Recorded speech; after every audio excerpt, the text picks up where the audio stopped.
Hello and welcome to Be in the Spotlight. And my special guest today is Cathy Ginsberg. Cathy, if you'd like to introduce yourself to our viewers and tell us a little bit about what you do and why we're chatting today. Okay, great. Well, thank you so much for having me. And yes, my name is Cathy Ginsberg, and I'm a career coach, and I've worked in the career development field for a really long time. I'm based in Canada, in Ontario, and I have my own business. I've been running my own business as a coach for a few years now. Before that, I worked in career development in a nonprofit agency where I managed a team and I helped people to develop their careers, change careers, even start businesses, those types of things. Um, but for the last few years, I have been in business for myself with providing coaching, career coaching. I've had some training programs that I've done. I've trained some other career developers in using assessment tools. And more recently, I actually wrote a book about career change, and we'll talk Oh, about it later. I was So going to I'm now say, an author as well. wow, so it's a bit of a So, variety there. mhm. So obviously you talked about career changes, and I know that a lot of us have gone through changes in career over the time of our life. I know I certainly have. Um, what would you say is the personal pivot that made you change from what you are doing to becoming the career coach that you are or have been doing more recently in your life?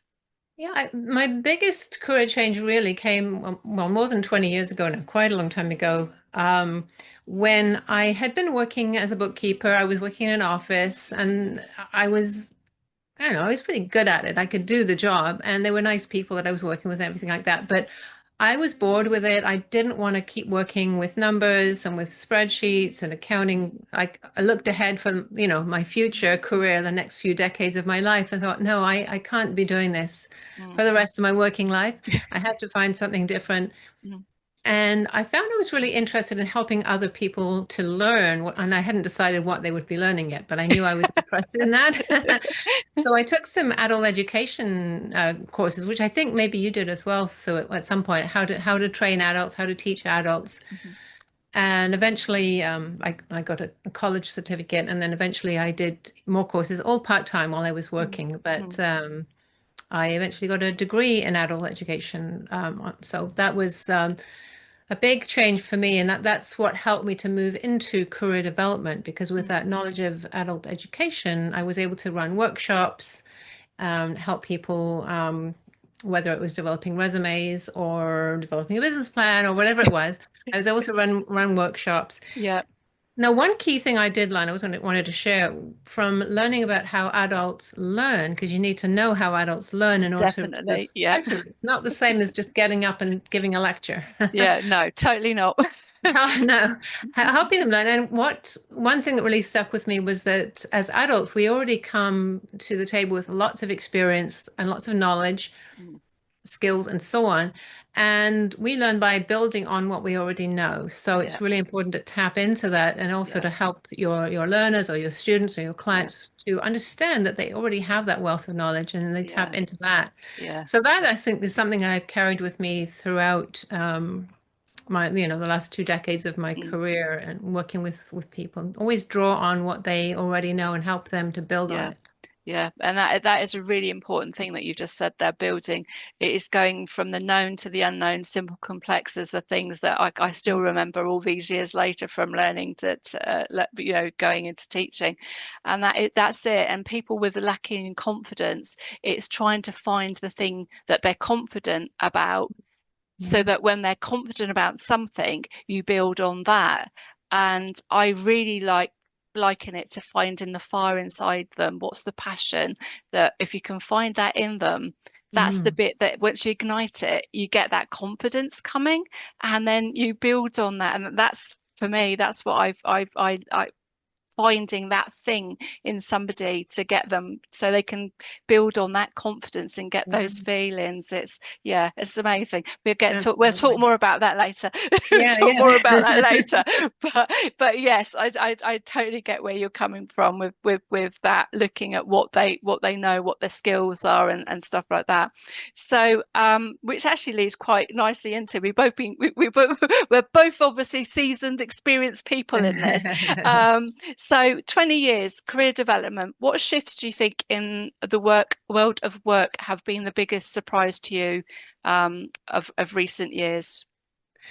I would say, I have to say, what happened in 2020 when the world suddenly went from in person to online, and it Mm, happened, well, really in the blink of an eye, yeah, right? Like yeah, one day people were in the office doing their jobs as they had done for years and years and years.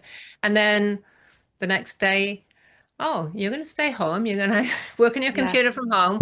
We're yeah, going to do it all online. And I was already at home working on my business. So yeah, I did have to make some changes to my business, but it wasn't as big of a change as if I'd still been working in my previous, mm, job in an office.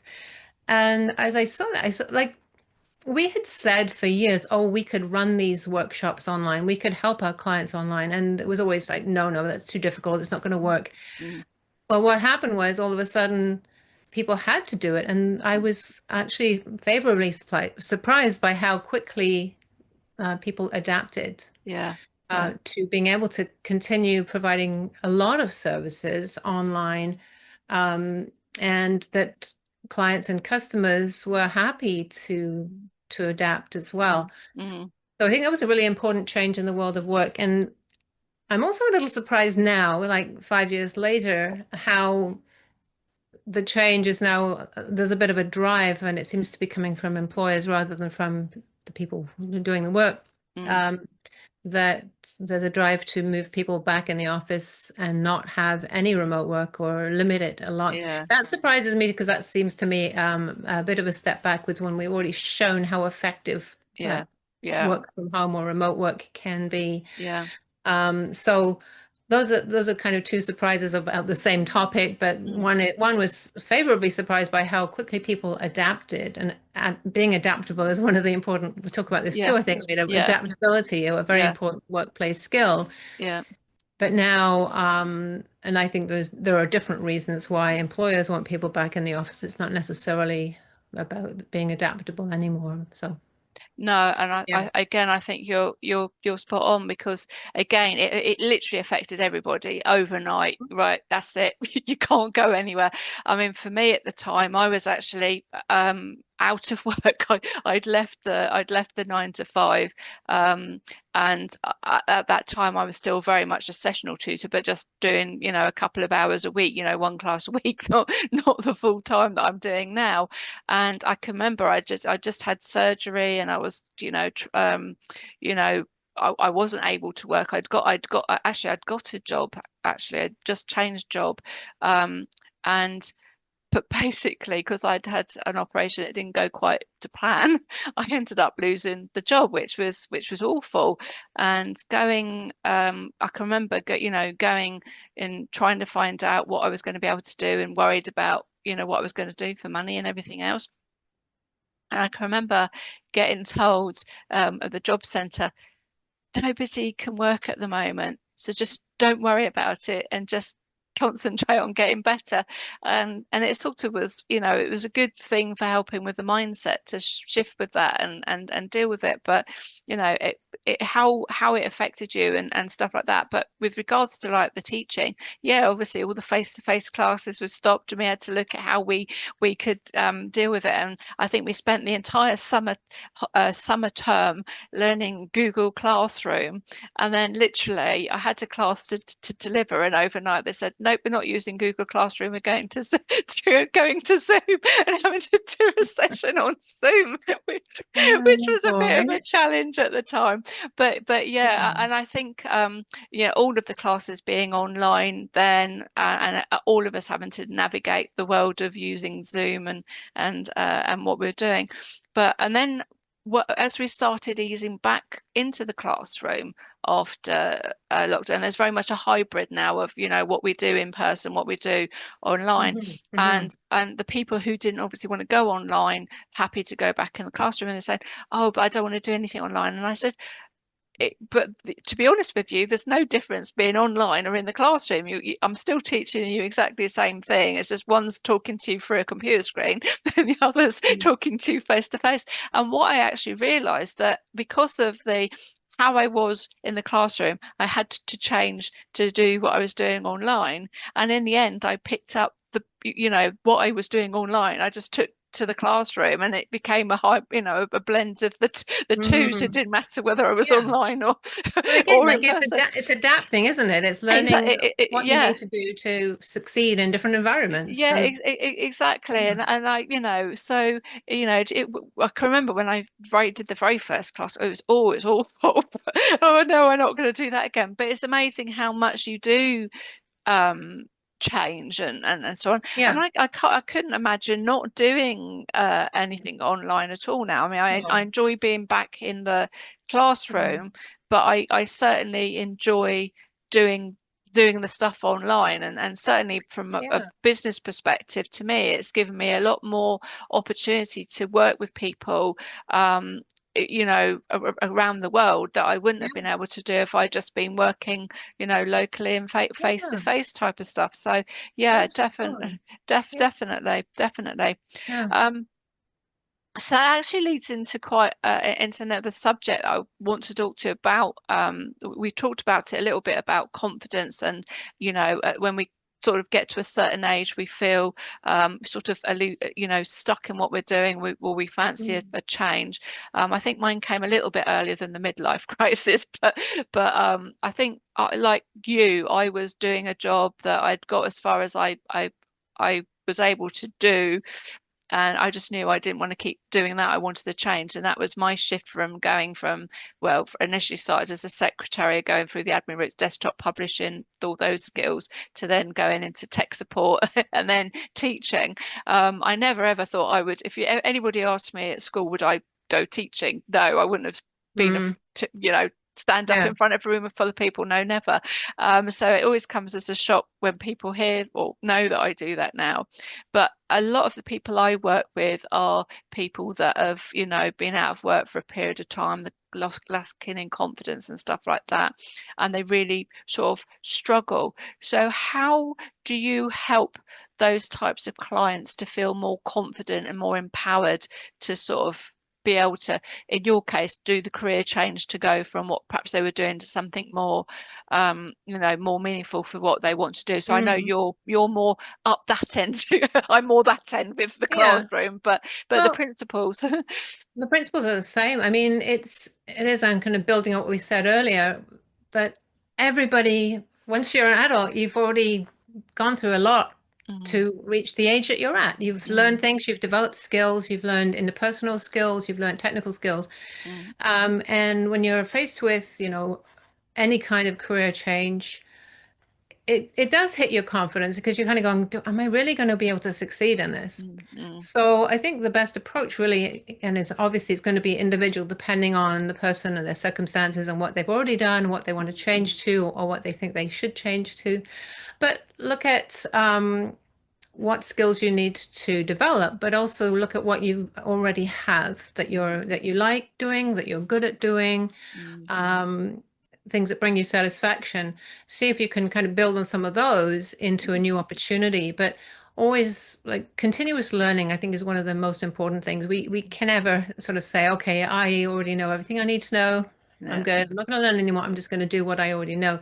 mm, Because in the world we live in, that's not going to work. no, It's constant change. And that means, and I think it's a good thing because it keeps our minds active. Doesn't matter what age you are, you can mm, always learn something yeah, new. yeah, definitely. And if you just take the attitude that you can do it. And sometimes it means breaking it down into smaller steps because, Mm, we tend to have busy lives. We tend to have a lot of stress in our lives, and that can make it harder sometimes to mm, focus on learning. But mm, breaking it down into manageable steps, I think that's really important. And trying things out. I give yourself credit for trying out something new. yeah, It, not everything you do is always going to be a success. Like no, there's going to be some things that you do that you find really difficult or they don't go the way you thought.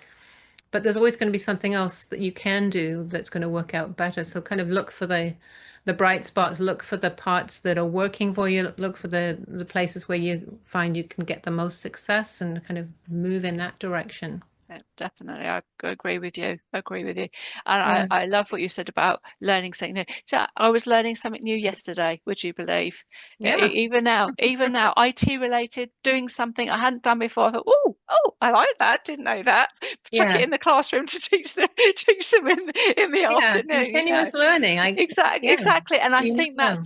I think that's one of the things I love about what I do is because I'm always learning, and then whatever it is I'm learning, I'm teaching other people, I think that's one of the things enjoy is helping others and then feeling that Mm. passion. But yeah, Hmm. it is always something new. So, on the spot question there, what was the biggest thing that you've learnt new about yourself or to use recently? Oh, well, I'm just going to tell you, I recently started taking some watercolor painting classes. This is just a hobby. This isn't work. But I think it's important to develop that side of Yeah. ourselves too. Like have hobbies. Don't life is too short to just work, work, work. Mm. I know sometimes we have to, but have some hobbies. So I've learned some new techniques. I grew up in Britain. I took A levels, O levels, and A levels. One of my A levels was art. Yeah. Oh. And I always thought when I was, I would love to go to art, do a degree in art or something, but it didn't seem practical, so I Mm. didn't. Oh. But there are watercolor classes at my local library, so I've Oh been wow. going to those and learning some new techniques. So, and it's fun. Yeah. And Yeah. it's sort of a reminder that, yeah, keep on trying new things. And sometimes hobbies will spill over into your career, and maybe I don't know, maybe you coach your child's soccer team or something like that. Mm. And then you learn some coaching skills, Mm. or like with me, the whole thing with painting. Well, maybe there are design skills that you could use, like Mm. use Canva for social media. There's definitely Yeah. a crossover there between what Yeah. I'm learning in my watercolor classes and Yeah. what I would do on Canva, color theory and Yeah. and design, all of those things. So Yeah. sometimes your hobbies can kind of cross over into your work, but they don't have to. Like, I don't think you should go into a hobby thinking, "Oh, this is going to help me Yeah. advance in my career." I No. mean, that's not you go into a hobby because you enjoy it and because it'll give you some, Yeah. relaxation. Yeah. But Yeah. never know. You never know. Oh, It's you gonna. never know. No, I always say if you can do something you enjoy doing and get paid for it, that's the ultimate That's the goal. ultimate. Absolutely. Absolutely. Yeah. Oh my word. So yeah, I can relate to the coloring and the design and stuff like that as well. Not creative, but yeah, Canva. I do enjoy Canva. Not greatly creative, but I do enjoy doing it. Mm. And yeah, we've started doing a social media course at the moment, teaching it, believe it or not. And we've introduced things of learning to use Canva and ChatGPT. Mm. I mean, if you asked me 2 years ago or 3 years ago, would I have been talking about Canva and ChatGPT in a lesson? No, but then they've become the tools of what we're using today, which actually leads me into the next question, actually, that we're I wanted to talk about, and it is about the career change. And a lot of people, unfortunately, more mature age of the market, are really struggling to get back to work now. And there has been a lot of talk about, the job application process and the use of AI and the good and the bad, etc., and how to get through the ATS applicant tracking system. Um, and there are people that say you can tell everything's been created using AI a lot now, and the good, the bad. And I can remember seeing a post the other day. That somebody said, they've been struggling to find a job. Do they use AI? Don't they use AI? Where do we stand when you're getting um, conflicting opinions like that? And I was actually in a training session myself about the use of how we can use AI for looking for jobs.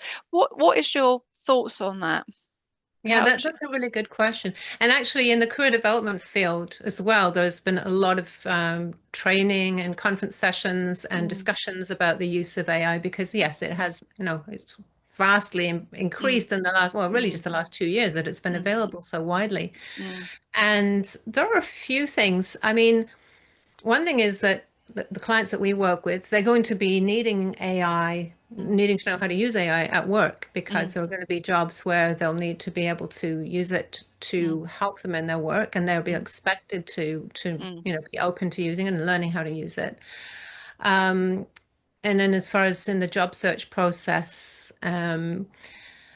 there's a there's two things here, well, more than two things, but a couple of things that to think about. One is that because everyone has access to AI, the recruiters and hiring managers are receiving a lot of applications which have clearly been used with the help of mm, AI. mm, So, and it's important to use it the right way. So use it mm, to help you, but don't use it to do the whole thing for you. So if you're just getting AI to generate your resume, cover letter, etc., and just using it and sending it off, that's not going to really do you any favors in the long term because it's not going to be really reflecting you. And I do use AI to help me get, well, it's not so much to help me get ideas, but help me flesh some ideas out. But then I mm. never, ever, ever just take it and plonk it into an email. And I didn't use it to write my book, by the way. I did not use AI.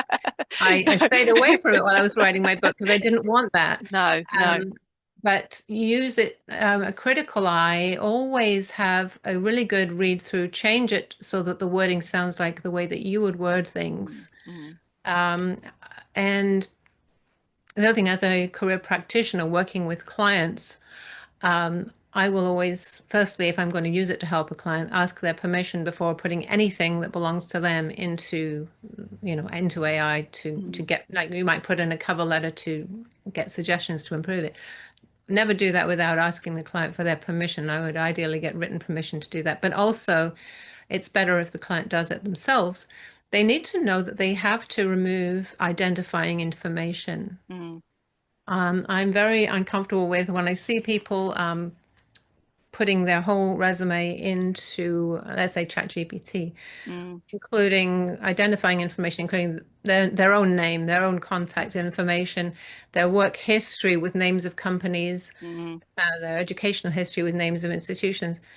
That type of thing I'm uncomfortable with. I think it's not a good idea because you don't know who else is going to have access to mm, that. The whole AI industry hasn't really been very well structured in terms of privacy and security of mm, our information. mm, What happens to what you put in down the mm, road, we don't know. So, um, as a, let's say, a job seeker looking for help from AI with your resume, um, take your resume, take out the names of the companies, etc., mm, and your own name, your own contact information, and put it in and get help with the wording. You can put in the job posting that you're applying to so it can see the type of work. But mm, personally, for maximum security, I would not even put in the name of the company of the job posting. mm, I would keep it all just very generic, take all mm, of that out. I know mm, that's a few extra steps there mm, mm, because you're going to have to cut and paste into your, whether it's mm, Word or Google Docs, and take out pieces and then cut mm. and paste that and then put it all back in. That is extra work. But to me, that would be the better way to do it. Yeah, yeah, Um, and definitely it can be a tool to help, but don't let the tool take over your own personality, and don't let it take over things that should be private. no, that's a very, very, very good point that you've said there about being safe online and protecting your own data and information, because that is Yeah. ultimately what so many people are after with the phishing scams and stuff like that. So yeah, being careful. Mm. And I think that's something that I'm mindful of, or I've been a bit more wary of, because there's been so many prompts out there to use this prompt, that prompt, and everything else, and everybody's being given these same prompts to use that are giving out the same results and the outputs. So, if you've got 10 people applying for the same job and they're all looking at the same problems, they're going to get Yeah. the same thing, and that is the trouble. And yes, because you're doing that, okay, it looks too clean, it looks too polished, it looks too, and you lose the personality of the person that's trying to apply for the job. And Yeah. and that was one of the things I was think we were sort of talking about earlier on, about finding the passion inside of you. If you're Mm. actually going for an interview, ultimately it's about selling. It's selling yourself and you interviewing the company just as much as the other way around. So you need to be able to talk confidently about yourself and what your skills Yeah. are, and you can't get that from AI. And I mean that's one of the things I've learned from. I mean, my all of my stuff that I do with everything is educational purposes, to try it out. So I am the person that will do those things in order to tell you not to do them, because if I don't know them, I can't tell you, don't do it type of stuff. Hmm. But Yeah. at the same time, when I look at stuff now, I can see, no, that's totally not me, and that doesn't sound like me when I get it. So I will turn it into something else. But I'm also equally aware that my writing style is not my strongest suit, and there's certain ways that you need to write. So I will write what I want to say, and then I'll get it to help it make it look a little bit better for me. So it's Hmm. doing that, and I think that's the way. So you're using it as a tool to help you, but at least you're still knowing whether it sounds like you or not when you're doing it. But And you're still in the driver's seat too, that yeah, way. yeah, Yeah. exactly. I mean, the other thing that comes to mind is like if you do get an interview from this, you've had a lot of help from AI in creating your resume, and then you're in an interview and the person that they see in the interview isn't reflected in the resume because No, it's no, not the same person. no, exactly. So you got to make sure there's that authenticity right there as well. Yeah, exactly. Yeah. And I think that's the bit. I mean, going off a little bit off piece, but I can remember I was taking a class um, last year, I think it was. And one of the task was using the internet to search for some information. And Mm. I didn't want them to do a copy and paste. I wanted them to demonstrate their understanding of what it was that they were doing. It was a research topic. So it was used the internet to do some research on a topic that I'd given them. I can't remember what it was now. And when it came to it, all of the homework that was done and handed in had been copied and pasted literally from the internet. So it wasn't demonstrating their understanding of Hmm. what they'd done as a research tool at all. It was a copy and paste job. And then one of them was a couple, and they'd used, and English was a second language for them, admittedly, but they used ChatGPT to do the homework. And the Mm. answers were pretty much identical, apart from one or two words differences. So I've never had to go into a class and tell a class off before. I Boy. don't, so, but I Yeah. did because they didn't do what they were asked to do. And I said, you've done a brilliant job of demonstrating how you can use copy and paste to get information, but you haven't shown me anything that that your understanding of what it is that I asked you to go and research and learn about Yeah. at all. So then I said, if you're going to do that, you've got to put it into your own words to demonstrate your understanding, not, Yeah. otherwise you're not showing that you're doing that. So, Yeah, yeah. The, so the purpose is to learn the material, not to be able to just type a or produce a perfect copy because that's not learning. no, That's it's just yeah, regurgitating what's yeah, there, and yeah, I think that yeah. is the thing. And it is, again, it's funny getting slightly off piste here, but as well, I always say I never do the same class twice. Even though I might be Mm. teaching the subject, it's never the same, because Yeah, it will always be whatever happens in that class with those learners, and the learners are all different. So how you are with those sessions. I must admit, I've some of the things that have been coming out of my mouth recently. I think, God, I wish I had that recorded. That was really priceless, but I won't remember it afterwards. Where was that inspiration come? So, but again, it's wisdom. But I think yeah, that's also something else from being online and learning from other people. And I think that's one of the things I've loved about it, is because the amount of people that I've met that I would never have met before mm. if I'd not been online, and learning from them and picking up. Well, obviously now chatting to you and talking about something, Yeah, and I'm learning, and that's one of the things I love. And I think that's, that going back to that passion. If you'd asked me years ago, did I love learning? No, I hated school and everything else, but I love learning, and I think that's the thing. And when you said about I wanted to help people, I totally get that. That is exactly, I didn't know Mm. what I wanted to do. I just knew I wanted to help people in Yeah, some yeah, yeah, capacity. So yeah, yeah. totally get that. So we've talked. We actually have talked a lot more about the tech than I thought we were going to do. But just going, a lot of the questions I hear or I've seen on social media will be things. Oh, I don't know how I'm going to do that. I'm not techie enough, or I haven't got this Mm. on that sort of skill. Um, so again, we have talked a little bit about this already about building on the skills that they've got already. But how do you get people to shift from the negative mindset of I can't do this and I can't do that into that positive mindset? What have you found has been the best way to get through to that negative Yeah. mindset? Especially when it comes to technology or when it Mm. comes to Well, but change in general or change tech, but I think both, yeah, because both. Yeah. because people are afraid of technology, people are afraid of change, so they Yeah. both go in hand with each other. The fear of change, yeah, the fear of change, the fear of technology, because technology changes all the time as well. I mean, Mm, I think that's one of the things that drives me crazy about it. It's constantly changing. But we have to learn to adapt. And again, we referred to this before. Adaptability is, it's a skill actually. mm, And it's something that we need throughout our lives, and especially these days, just with the constant change. Um, and even like exercising your mind in other ways. I mean, we can go, okay, take some courses, take some easy to understand courses, take like simpler courses and then build on them. For learning technology, start small and build. That's mm, one route to go, and it's definitely it's a good approach.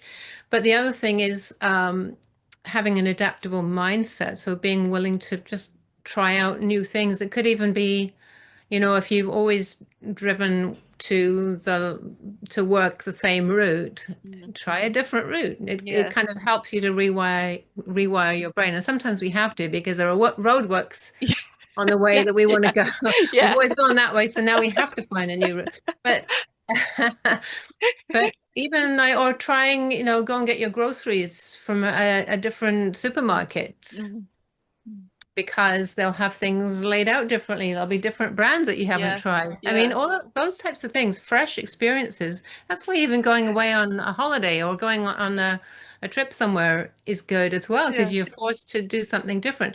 yeah, It's good for our brains to try different things.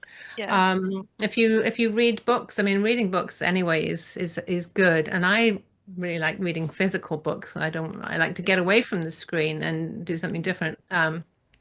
But reading books on different topics, or yeah. if you like to read fiction, thrillers, or whatever it is, Mm, try a different author or try a mm, different type of novel or something like that. Anything that keeps your brain active mm, is good for you, and it will help you to develop those skills to learn, the tech or mm, to adapt to the changes in your life as well. mm, And it's not easy. I'm not saying that change is ever easy. Change mm, can be very hard, and a career change, it's right up there as one of the major life changes. So I'm not saying that these things I've suggested are going to make it easier, but it's just it will help you to train your brain that your brain can adapt, and you're not totally mm. you've been set in your ways going to the same job for 25 years, and all of a Yeah. sudden things have changed and you have to do something differently. It's difficult, but if you keep your mind agile throughout your life, then you'll find the changes are easier. Yeah, no, I agree. Oh. You've obviously been knowing what my life has been recently. I had to Yeah. change a different way to work because of the roadworks for the next Oh, 6 months. So I had to it's find happened here another as way. well. Had to find a different way. And then what was it? Oh, Yeah. the click and collect order. We always did it at a certain time slot, but because of the way things are going with work, we couldn't do the click and collect when we did it. So we did a home delivery for the first time Oh, yesterday. Yeah. The verdict was it was actually less stressful than going down to do a click and collect orders. So I Well, there think you go. that You've learned something new there as well. exactly, I think that's the thing is that we can be afraid. There's nothing wrong with being afraid of not having done something before, but it it's if you don't do something about it, you'll never overcome those fears. And fears, you have to take yourself out of your comfort zone to do those things and take those challenges. And of course, it can be as scary as anything when you first start, but the more you do it, the more confident you get. And it's practice, practice, practice. And you ask any of my learners what the homework is, and they all say practice, practice, practice. Yeah, there you What, go. Yeah. what do I say to do? Practice, practice. Because that, half an hour a day I know not everybody's got half an hour a day, but even if you could just do 15, 10 minutes, whatever, something going over what you haven't done before, or just to keep going over it will build the confidence. And I think Yeah. one of my biggest fears, nothing to do with tech or changing career, but I have a problem with heights. I have a problem with vertigo, and Mm. while my son was away at uni, there's a Spinnaker Tower down where he Oh. lives, and it's got a glass floor. And Mm. basically, we got a year pass for while he was down there. We treated ourselves, and it was to try and get me to overcome part of my fear. So, it was being the whole thing was recorded the whole time I went up there to see. And you go from me, not being able to let go of his hand or anything else to finally sort of walking backwards and forwards and doing a live video broadcast from Wow. it over the course of 12 months. But, but that was to prove a point of, do you let your fears hold you back, or do you try to challenge them? And that's the thing, Mm. and again, I know we were talking a little bit about this off camera, but the thing about how we show up online, the confidence to do what we have to do, Mm. and talking live on camera. When I first, oh my God, I was no I could do it. And I literally started, to try and do a live recording. And I did it in my Facebook group to begin with, just as a way of practicing to do it. Or I did a recording on my phone, and then recorded it and uploaded it. But one thing Yeah. I've always done is one take. That's it. I've done it. However good or bad it is, I Yeah. just recorded it and being myself. And then then in my Facebook group we started a feature called Feature Friday Specials, which was Ask the Experts, and that lended to becoming what is now known as being the spotlight, this chat show.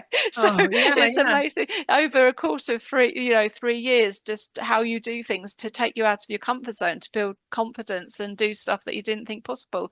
So I always sort of say to people, if you see yourself doing something, you will achieve it. But you take the steps, as you were saying, little step by step by step, to get yourself over doing it. And just, and it goes the same with the preparing for interview questions. If you get Mm-hmm. really Mm. nervous and things like that, which I generally do, Mm. if you practice, recording yourself and then talking and asking, Yeah. it really helps, because you can see your body language and how you are, and Mm. so on.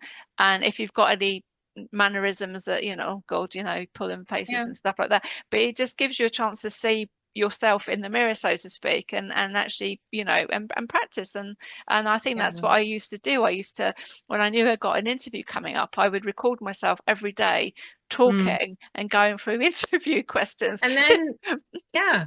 No, that's smart because then when it comes to the interview and they ask you a question, you realize you've been there before, you've done this before, you've got, and it will Yeah, definitely. And I yeah. think sometimes we kind of assume that, famous people, they've always been able to do all the things. Like we see actors on TV, Mm, we see, I was thinking of a comedian actually, Lee mm, Mack, who was mm. on, Lee Yeah, Mack. yeah, yeah, yeah. I saw one, and I think it was on Would I Lie to You? And one of the things was he said, oh, there was this guy that came with me because I was so nervous about my first audition. Mm, And everybody thought, no, that couldn't be true. Of course, it's got to be a lie. He wouldn't need anyone to go with him for his first audition. Well, it was true. He Mm, did. He was so nervous about going for this audition that he got this friend to come with him. mm. Yeah, And you look at him now on TV. I mean, wow, can you imagine him being nervous? yeah, yeah. No, yeah, They're yeah. just the same as us. They're famous because they've developed their talents and their skills, and they've probably had some good luck along the way and hard work and all the Mm, rest of it. mm.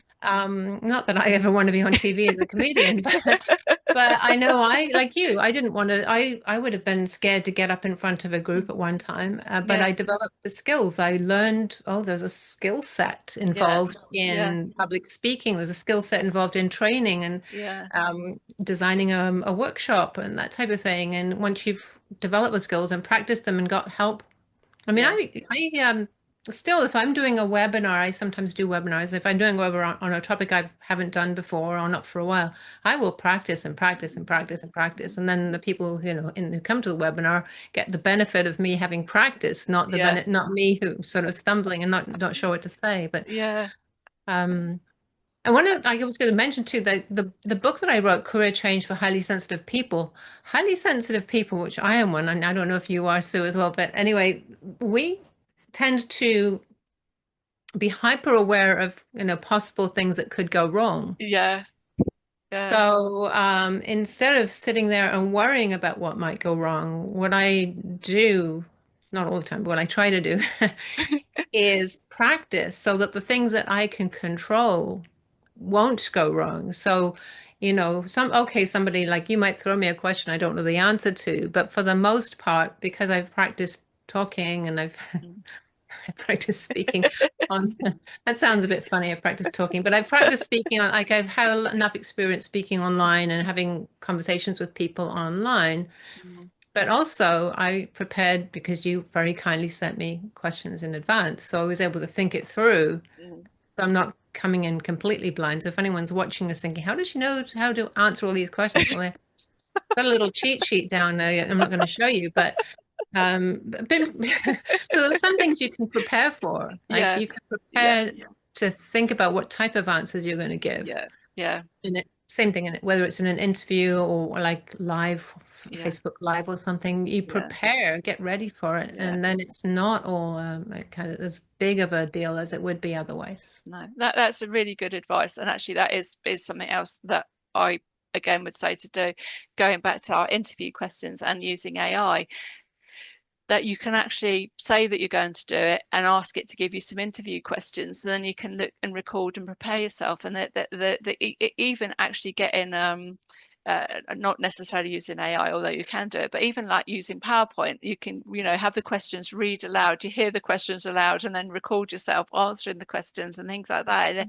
And like PowerPoint is got this, you can have this coach for doing presentations, and you can be speaking, and it's listening to you and the speed and the Oh pace yeah, and stuff like that. And it's a really yeah. good coaching tool for doing some things like that. So yeah, again, for nerves, I mean, I'm very neurodiverse, but I also think I could be a bit of an HSP. But I it's yeah, I'd love to do your test actually to find out for sure.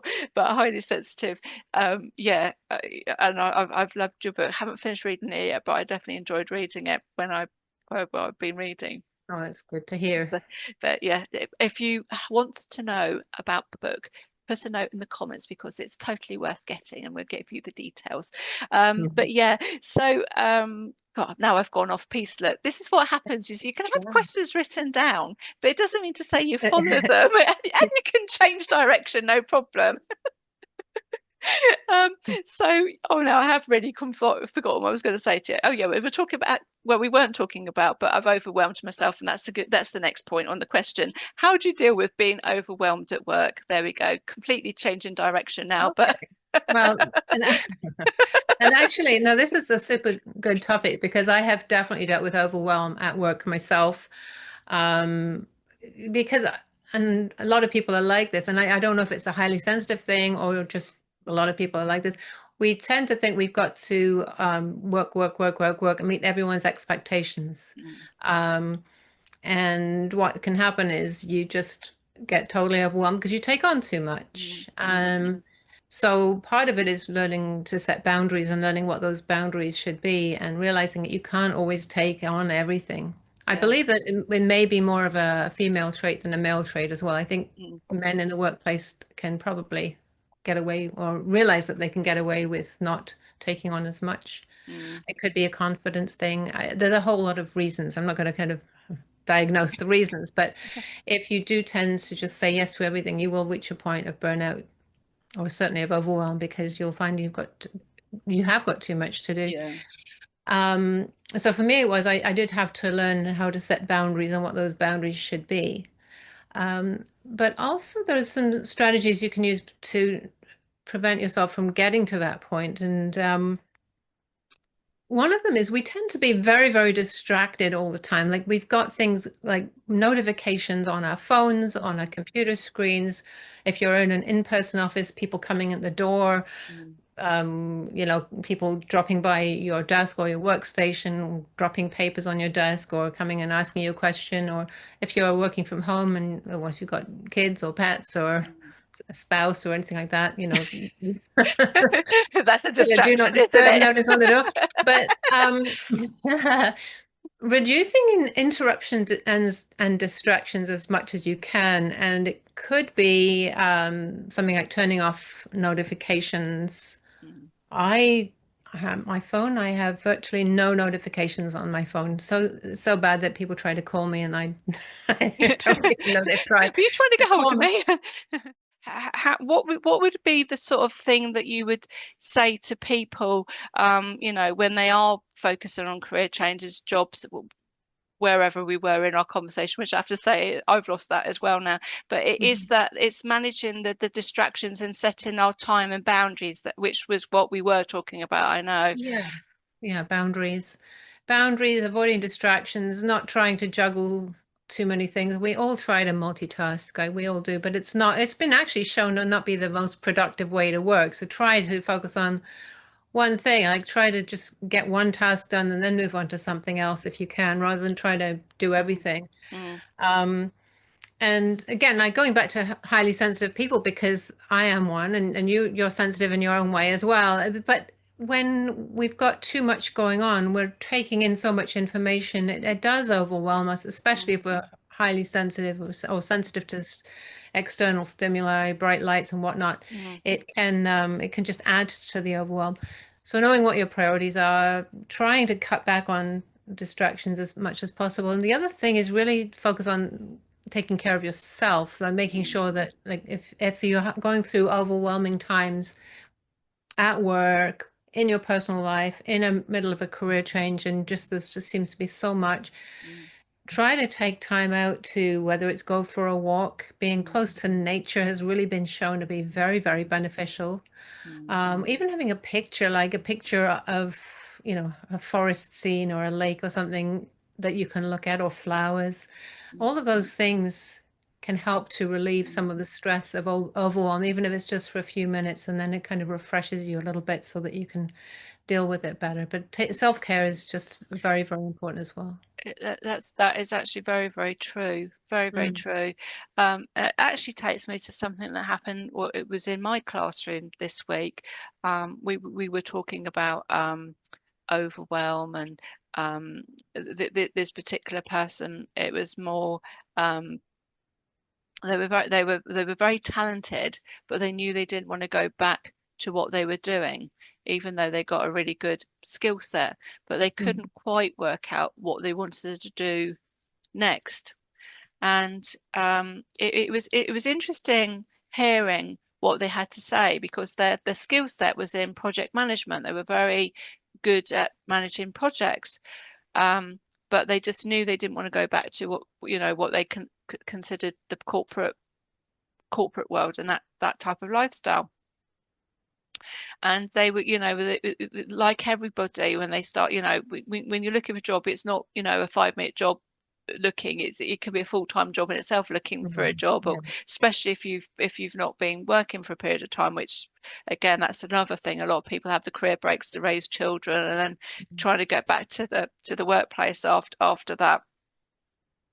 So I'm not quite sure where the idea came from, but I basically said to them, well, imagine that you are running a project management business and that you're taking on your first client, and the first client is you. So you're going to do everything you can to get that person the job and manage it Mm. how you're going to do it, plan it all out, get all of the bits and pieces, and then you can, make a documentation of all the stuff that you've gone through in order to do it. So you've given yourself the project of Mm. managing it, and the first client is yourself. And it was quite a, I hadn't thought of it like that. That was a really good idea. And again, about using separate emails and how to, to keep it separate from your work separate from your personal life and stuff like that. So there was a few sort of gem of ideas that came up in that conversation, but it really did sort of make me think, when I again said, look at the skill set that you did when you were working, what did you Mm. enjoy? Mm. And then look at the skills that you've had since you've not been working, that you've Mm. learned while you've been raised in the family and all the stuff there. Those are all transferable skills that you can bring. And Yeah. then what I want you to do is make a list of all the stuff that you've enjoyed doing and what you haven't enjoyed doing and what training you need to do. And again, you don't need to do everything all at straight away, but just look at doing little bits that will help you. Mm. And Yeah. you can have a long-term goal, which is this is where I want to be, say in 12 months' time. But in order to get there, I need to go through these little small steps to begin with in order to achieve the bigger over goal. So, I always call Yeah. it about eating elephants, doing it a bit at a time. You can't eat a whole one. So, so yes, that was the sort of an interesting sort of thing. But I do find a lot of them when we're talking, they do worry about the fact that they don't know what to do, or they haven't got the right qualifications, especially if they've come from overseas, and their Mm. qualifications are Yeah. different. And Yeah. Yeah. how do they get themselves into not just the job as big, but the culture and A such lot. diversity, change, and Yeah. everything else. So Yeah. that is quite interesting. So it can be very overwhelming, and how to manage it. So, but yeah, so it's been good hearing some of your and the distractions, definitely turning off the notifications or muting and things like that, I think are good ones. And other ones I've found useful. People talk a lot about time blocking, putting Mm. times in the diary to do certain things. And I've always sort of had a mental time block for doing things. But what I have found is that what what has taken over is like what I call the day job, but trying to do something on the business I've found difficult trying to do. And like now I've actually blocked right for that time every day. I'm going to be focusing on that. It's back to half an hour again. I've got things about 30 minutes anyway, but I Mm. Yeah. decided to put 30 minutes in my where I was going to focus on doing that and see what I could get done in that 30 minutes. Where in a couple of occasions I've ended up getting engrossed and done an hour or more, but it was good because I was Yeah. quite productive. But Yeah. it was when you aren't doing it, it doesn't happen. And my thing is, if you don't make time, you put excuses for things not to happen, and then it won't get done. But if you put it in the diary, it's going to happen. You'll make it Yeah. happen more, Yeah. which I Definitely. think. Yeah.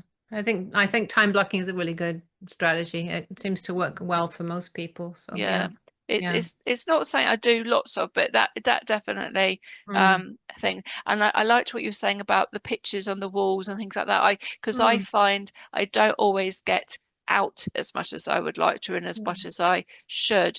But I have got my walls are surrounded by bee pictures and things that I like, and it's Yeah. and the Yeah. view of the garden at the bottom and Mm. as well. So I think things like that. I think it's really quite important to have things around you that can help you feel relaxed and Yeah. and There's actually there's research that actually shows that we do better when we can look at something, even if you're not out in nature, mm, physically out in nature, if you have a picture of, like you say, something that brings you pleasure, but very mm, often something from the natural world is yeah, um, And I don't know if you know why that is, but it seems, like I've got pictures of flowers just in front of Yeah. me, and it just like, I look at that, and it kind of, Mm. yeah, makes Yeah. you feel good. Makes you feel good. Definitely, definitely. So I'm going to just change topic a little bit now. We've talked a bit about it in sort of mentioned it, but I want to take because I know you've gone in another career change again, really, because you've become an author now. You're still the career coach, but you're also the author, and you've written a brilliant book. And I've said earlier on, I've read most of it. I haven't quite finished it yet, so I've got to finish reading it. But what I was going to say is, what first of all made you decide to start writing the book? What was the thing that made you think I've got to write about this? And for the people who aren't, I know we've talked about highly sensitive people, HSP, but for people who may not have heard the term before and not know really what it means, what is it? What makes us a highly sensitive person, and what made you Mm. decide to write a book about it? Okay, so we have a two-part question there. So I'll start off with really what is a highly sensitive person? A highly sensitive person, and it's not a health diagnosis or anything like that, but it is something that you can take a questionnaire and find out whether you are actually a highly sensitive person. It's something that's been studied for last 20 to 30 years by psychologists and people like that, because it's actually a trait in our brains. It's been shown that we have something called sensory processing sensitivity.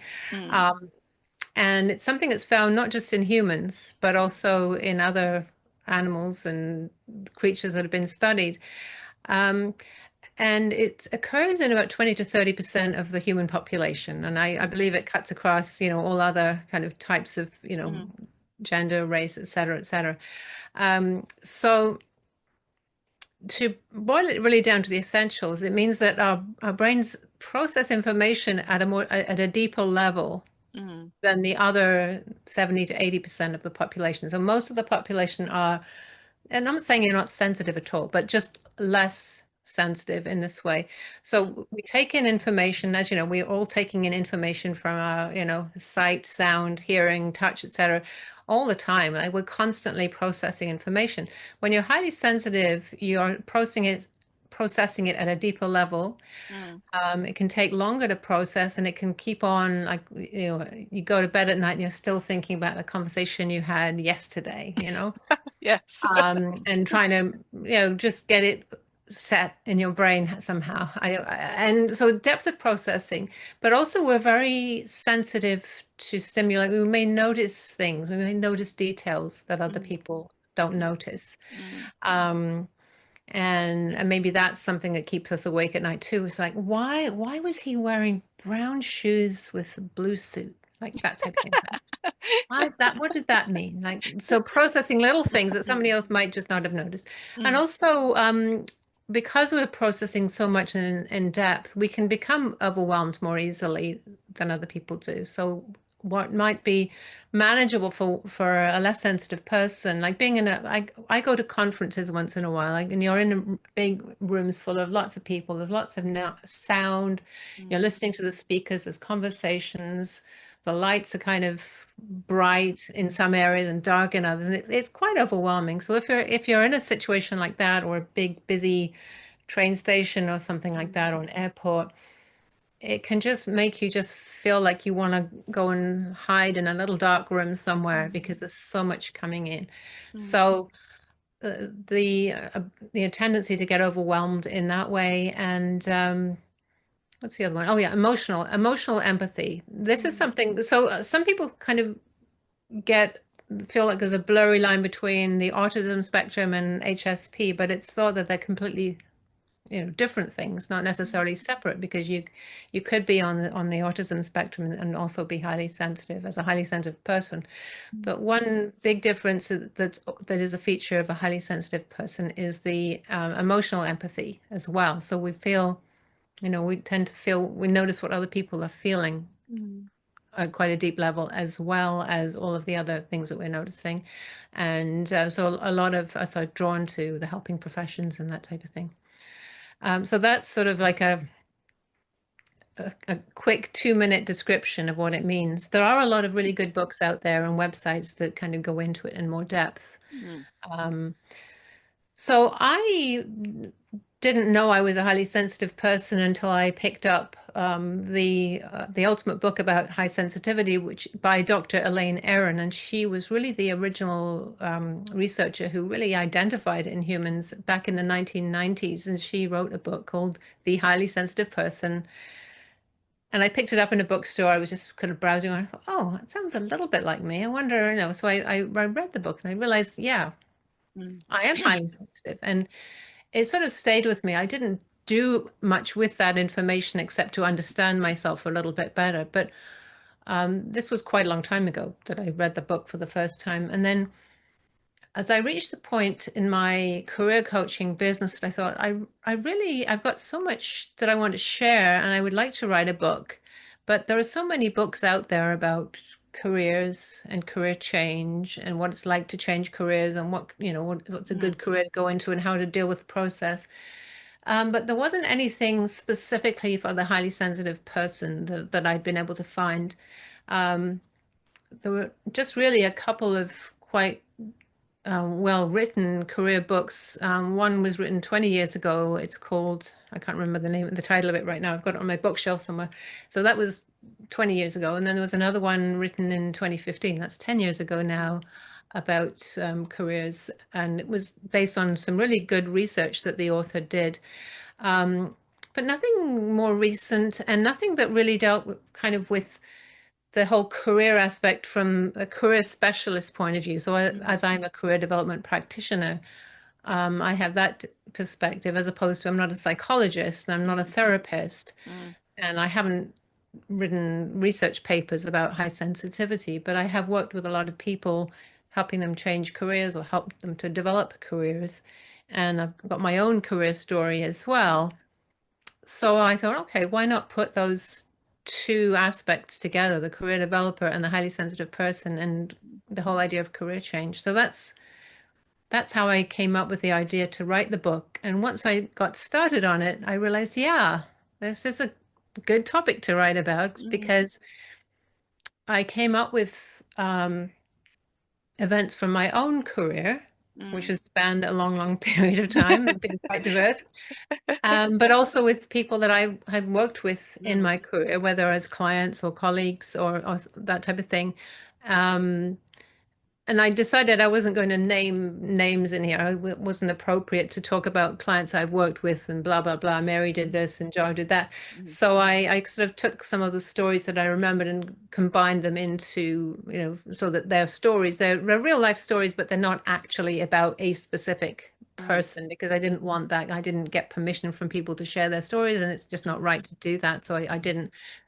Um, but it is based on real life. My own stories are they're based on real life too. I talk about my first job in a shoe shop and how overwhelmed I became.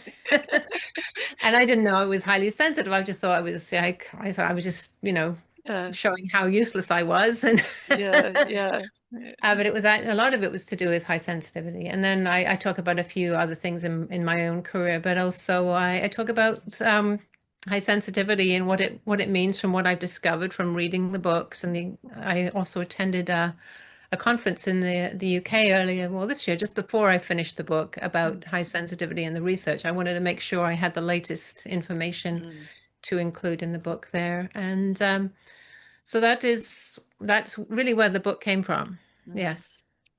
It's a fascinating subject. I must admit, it wasn't anything I'd heard of until I obviously talking to you and learning about it and just go, oh wow, that's really sort of interesting. So, yeah, I have no idea if I am. But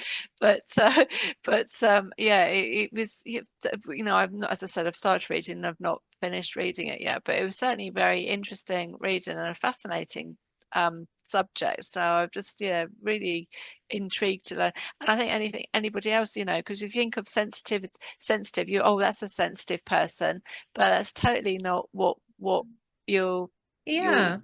And it could, I think we sort of, as a society, we often think of sensitivity as a bad thing, or you're too Mm, sensitive, or that person's mm, just too sensitive. But mm, And that can make, if you are highly sensitive, it can make you feel bad about yourself in that Mm, way. But mm, what I've done in the book, and most of the experts who write about high sensitivity really emphasize the positives. I mean, it can be challenging being highly sensitive in a highly, very overstimulating environment or yeah, where people are being insensitive to each other. I think we tend to really feel it when you're in a toxic work environment. It yeah. can Oh, be yeah, yeah, very, very hard. yeah, And then you kind of look, you'll see other people who are like, oh, they don't seem to mind. It's like, oh yeah, that's just, nah. yeah, yeah, It just rolls off people's backs sometimes. yeah. Not, I think a lot of people do get really badly affected by toxic work environments. I'm not Yeah. saying that less No, sensitive people don't, but no. I think it's harder and it's felt more intensely by the more sensitive people. But Do you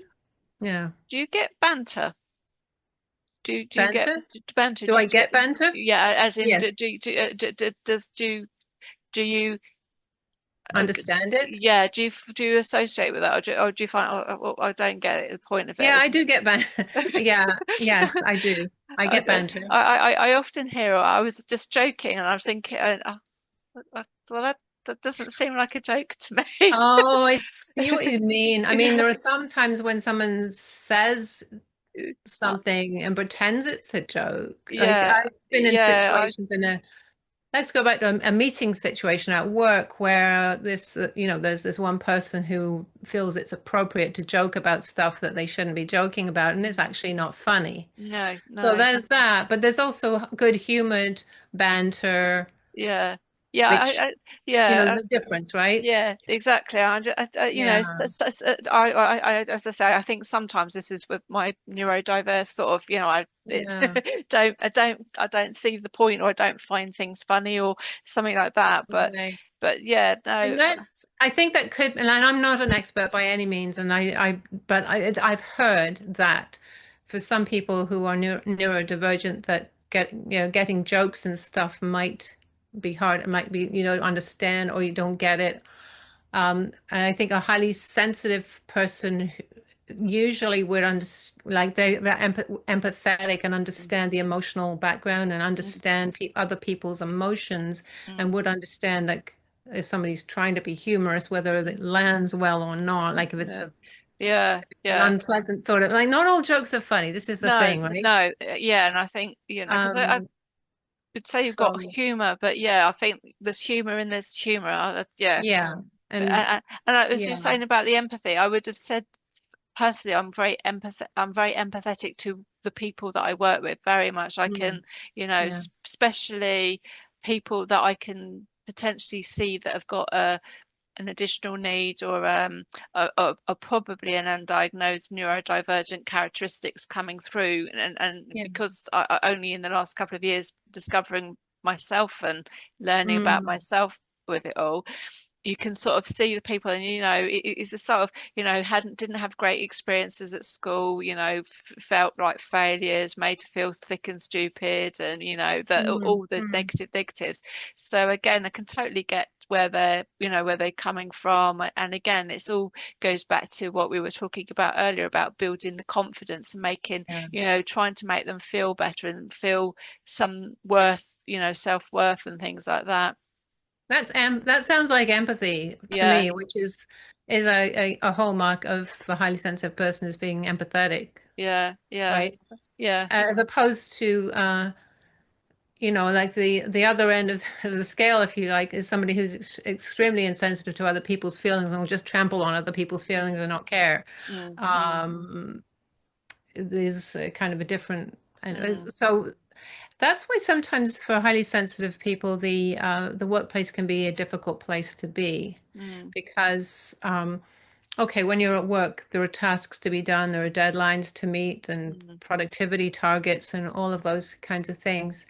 Um, and sometimes the human element sort of gets lost in there. mm, mm, mm, Um, and even if you like sensitive people sometimes draw into working in the helping professions. I think I mentioned that earlier, but let's say becoming a hospital nurse mm, because you want to help people. Well, you're helping people, but at the same time, you're in this environment where you actually have to be somewhat insensitive because you simply, the way that the system works, you mm, can't spend. all day or all night holding somebody's hand by their bedside No, no. because you've got all those other patients and you've got to be a little bit detached. So Yeah. it's not always the ideal environment in that way for someone who's highly sensitive because they're going to find it hard, the Mm, emotional side of it. mm, So maybe perhaps being a hospice nurse as opposed to working in the emergency department or something like that may mm, be a better fit. So mm, um, same thing in teaching. Like if you're working in a very loud, boisterous classroom as a teacher, you might, again, you find that hard. That you may have a real impact on some of the students because you are very empathetic mm, and so on. But at the same time, it might be just, again, stressful because you've got targets to meet and those mm, kinds of things too. yeah. Career development is another one. Like I came from an office where we had a lot of targets to meet, and you had to like help clients and be empathetic to them, but at the same time, at the end of the road, if we didn't achieve our overall targets, and where our funding would be under threat. So, when I was a manager there, and that was really important to me to Mm, be able to mm, help the team to achieve those numbers so that we would continue to be able to help those people down the road in the future, take the long-term view. But yeah, it's yeah, not always an easy environment when you have a lot of empathy and you're sensitive to the feelings of other people to be in an environment where you're trying to help people, but at the same time, you yeah, can't always help them as much as yeah, you want. So yeah. that it can be in all kinds of workplaces can be difficult. So I talk about that too in the book. It's finding the best work environment as well as Mm, the best work. So yeah. but maybe an environment where you can be working from home and be able to go out and walk in your Mm, take a walk in the park mm, or sit in your garden to recuperate from a stressful phone call or mm, something mm, to keep things in balance and stay healthy as a sensitive person. So I mm. sort of talk about those types of things too. It's just there's so much to think about when you're changing careers.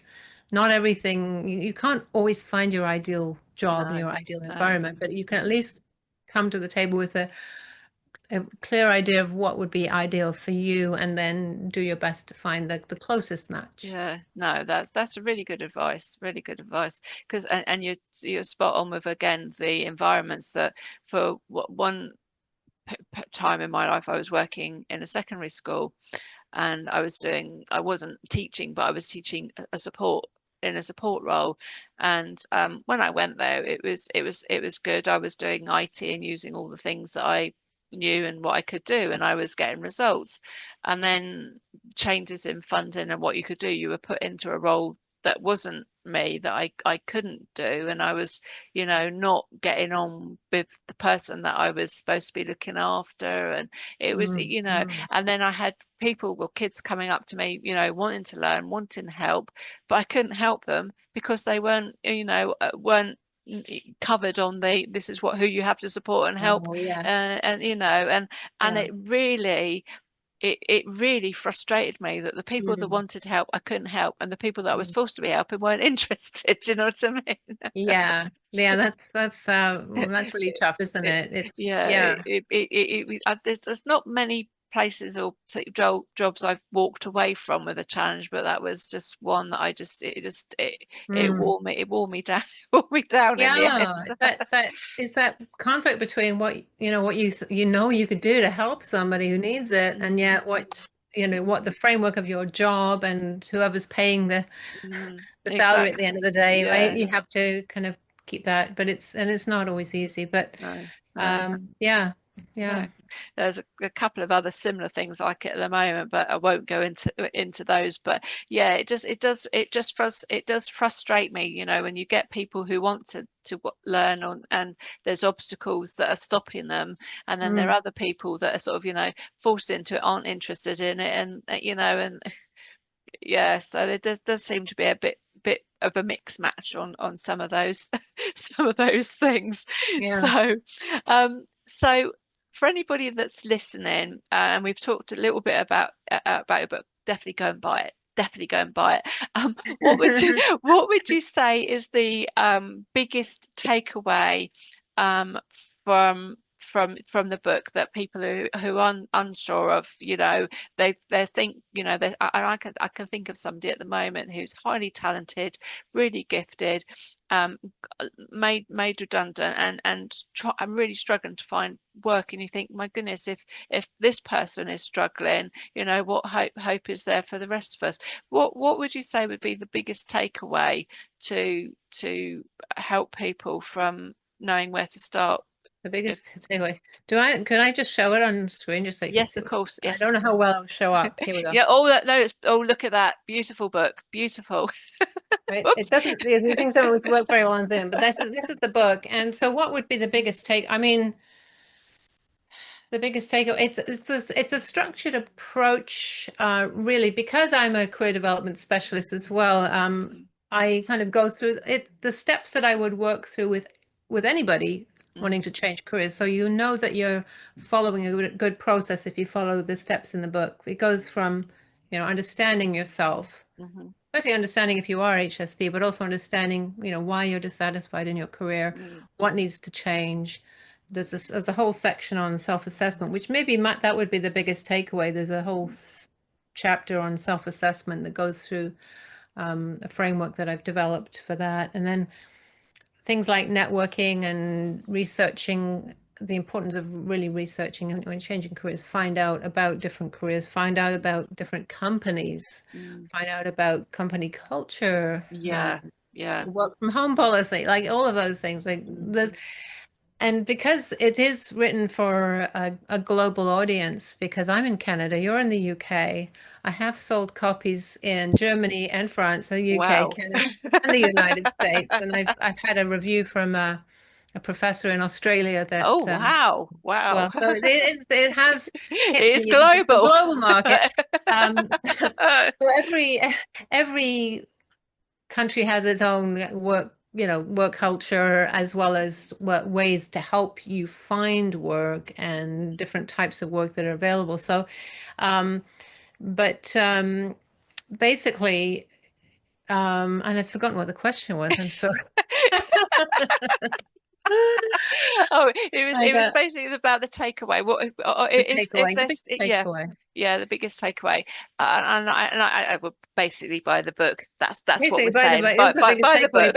But self-assess. I think knowing yourself start. I think it always starts with knowing yourself, Mm, because the more you understand yourself, especially with relation to your career. I yeah, mean, understanding what yeah, you really want out yeah. of work at this point in your life, because what you want now may not be the same as what you wanted when you first decided No, on the career path you're in now. yeah, yeah, And in another 10 years, you may change again, because, yeah, and the world changes. I yeah. mean, who would have thought that we'd be doing this like 10 years ago? I don't think I'd ever used Zoom. I don't know if it was around, but No, no, I no. think I'd used, like 10 years ago, I had used some online tools like WebEx. I think we use WebEx for Well, webinars and things I like was that. going to But say, I was just thinking, do you know what the name escapes me now? Anyway, what was it called? The online thing that I never ever used? I see, I don't know. But it's been discontinued now. Anyway, uh, yeah, so there's all it like there the was tools there was change that tool that we that we used. that we were Well, with supposed to have Skype used. as well. I mean, all Skype, these things. that's it, Skype, Skype. And Skype. so the tools change, the work environment changes, and so but I think when you know yourself and you're open to learning more about Yeah. yourself and understanding that you have strengths, Mm, you have talents, you have interests, you have values, mm, and at the same time, there are some things that may, what I call them, restrictions or realities. There are things that will kind of, that you need to keep in mind. I mean, there's no way that I'm going to go and work in a job where I have to commute ever again, because I just no, don't want to do that. That's a no. restriction. I've decided no Yeah. more commuting. Well, I used to commute. So Mm, you may have a new restriction like that, or there could be family responsibilities. If you have young children and you need to be at home certain hours of the day and night, mm, mm, then you're not going to do well in a job where you have to work shifts unless mm, you've got a partner or a family member around. So there's those types of things, the realities of your situation you got to yeah. keep in mind as well. Yeah. But Yeah. um, some of those realities will change. Like if you're not able to do certain things at this point in your life, 5 years from now, could mm, be a whole different picture. mm, You may have a lot more opportunities because of where you are at in your mm, life. So mm, it changes constantly as well. So being self-aware, being committed to self-development as well, I think mm. those are really important. Yeah, no, I agree. I agree. And I think also what you were saying about knowing yourself, um, knowing who you are now and knowing that who you are now wasn't the person you were when you were at school or even when you were, when you were in your 20s or whatever, because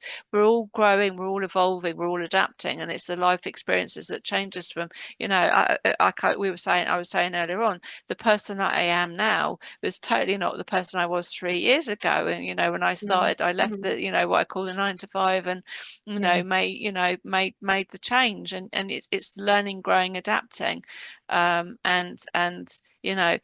finding out about yourself and the things that you didn't know, but also what your weaknesses are, because we've all got weaknesses, but Yeah. that it's Yeah. actually nothing wrong about having weaknesses, because if you know what they are, that's a strength in itself, because you know what you're good at and you know what you're not good at, so they complement each other, and you Yes. you work around it. So Yeah. I think that is something to be, you know and I've learned more about myself, and as I said, the last couple and also through teaching others. Through teaching others, I've been teaching myself, because again, the change going from just being a normal Microsoft and iPad tutor to teaching Mm. digital skills and building Mm. confidence skills, I was teaching stuff that I hadn't, learned or done anything about before.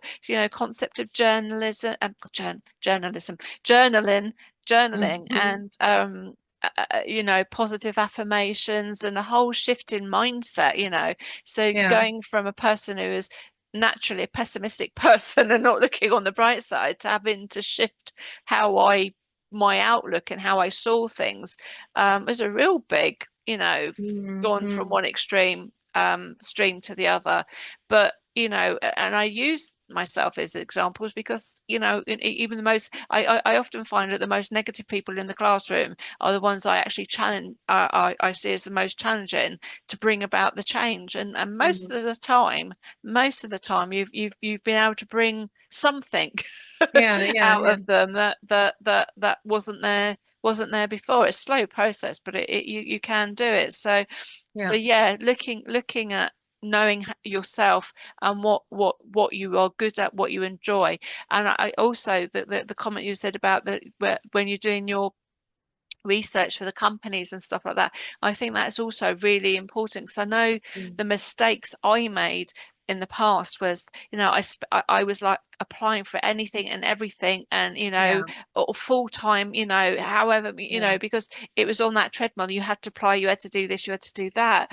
And it was stressful enough, and it's constant Mhm. rejection, rejection, Yeah. rejection. Yeah. Yeah. And you aren't looking after your health and well-being. So I really say to people now, it's quality over quantity, Hmm. and sort of, and I was saying this to the person I was working with the other day, it split it like 50-50. So 50% of your time focus on looking on good jobs, but jobs that you want to apply for that are going to be of interest to you, not just Yeah. for the sake of it. And then Mm. take the other 50% of your time and then split it into looking after your health and well-being, doing the training if you need to do it, Mm. looking at Mm. the other areas, so that Yeah. you aren't doing all or nothing. And then Yeah. when you've got the job, and then say, looking at do they have the values and things that you believe in, that is, because you don't want to go to a place that's going to be toxic and not have any of the values of what you think and believe in, and then what you can bring to the job, as much as what they're looking for and what they can give you. So Hmm. there are a lot of things I that I would do differently now if I was going back to doing that type of work, compared to Yeah. what I know now to what I did know Yeah. back then. So I think we've talked so much, and I could carry on talking to you forever, Catherine. I really could, but I'm also mindful of the time. Yeah, probably. Yeah. I don't know what And I time it don't, is, I but don't, I don't want to jinx our connection again. So what I would like to say, if there was one message that you could give us to take away, apart from buying your book, of course, what would that message be? What would you say to anybody that's watching or listening to us that Oh, yeah. I mean, that's. I'm just looking to see if I made notes on this because like I mentioned before, I do have it. What did I? Yeah, I think the main the quick and easy thing, easy, not maybe easy, quick, simple, is just to realize that if you're making a change, sometimes people think that they're too old. I don't know. Even sometimes people at the age of 30 think they're too old to make a change. So no, you're not too old. You're not too old, and it's not too late. People make changes throughout their lives. Even like as long as you feel that you want to be in the workforce, you can make a change and you can change and find something better. Um, it's not too late. You're not too old. Just keep on trying because there's something, you're going to find something out there and find something that's a good fit for you. Agreed, agreed. And the only other one I would say to anybody as well is that don't be afraid to do some volunteering, because Mm. sometimes you might not know what you want to do, and there is always a need and a demand for volunteering out there, and you might be surprised at some of the things that you learn in the training you get on there and the opportunities that open up for you there. And I still do voluntary work even now, working full time. So I think Mhm. that there is a lot to be said there that will give you other skills, and that's also even if you've done volunteering when you've been a stay-at-home Yeah. raising a family. People often forget about, the voluntary work they do on the school PTA, or, we were talking about the football after school coaching and things like that. Yeah. What we do. Yeah. There are a lot of other skills that we can get outside of the 9 to 5 Oh, job that definitely. Yeah. bring things to it. And again, even if people retire, that doesn't mean to say that you've stopped working, because a lot of people then go on to have careers in their retirement that Oh, gets them yeah. out and doing things. So I think, Yeah. you're talking about your painting and things like that. There's so many things that we can do out there that will build our confidence and get us doing stuff. So you're never too old or too young to do anything. It's change of mindset. Yes. Yes. So thank you, Cathy, ever so much for talking to me. So anybody that's watching or listening, or both watching and listening, it makes entertaining.